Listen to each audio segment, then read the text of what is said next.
Well, I went to Our Lady of Prompt Succor parochial school in Alexandria, and I want to tell you, it was really something to cheer for that football team. I didn't really understand it until I was in my 40s why the public school kids would yell and laugh at us when I said, "Go, Prompt Succor, go, Prompt Succor." But I was raised with a sense of the feminine face of God. Try as it could, the Catholic Church could not erase the feminine face of God, which is rooted in early goddess culture. And the presence of Mary was very strong in my life. My grandmother was a Marist. My mother still prays avidly to the Virgin Mary. When I remember when the Catholic Church went into the vernacular and things moved from Latin to the vernacular, and you would turn to each other and say, "The peace of God be with you," my grandmother would just keep her head down saying her rosary. She didn't want anything to do with it. So I know that a sense of the feminine face of God has sustained me. And I'm wearing Our Lady of Guadalupe around my neck now. I'm not a practicing Catholic, but I will forever be in gratitude to the Catholic Church for keeping Mary and the feminine face of God alive in me. When I didn't study writing, a little bit, maybe a class or two when I was at LSU, but basically I come from the theater.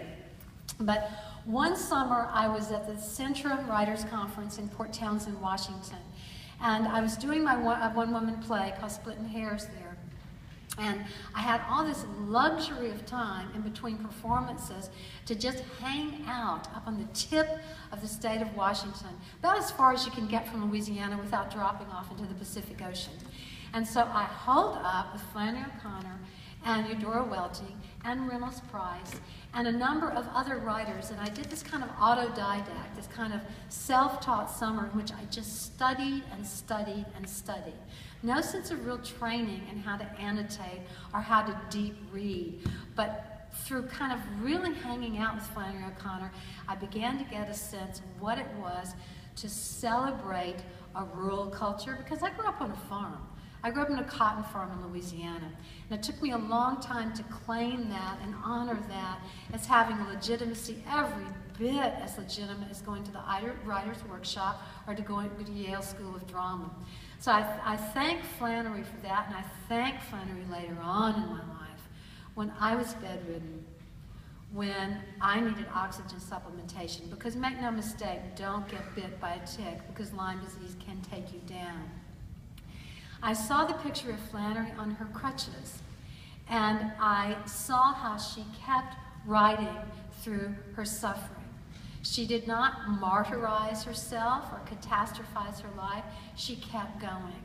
And that was such an inspiration to me. And I kept Our Lady in front of me because I really began to believe that miracles happen every day. So if they happen every day, why couldn't one happen to me? And it did. And look at me. I'm walking, I'm talking, I'm doing the hoochie coochie.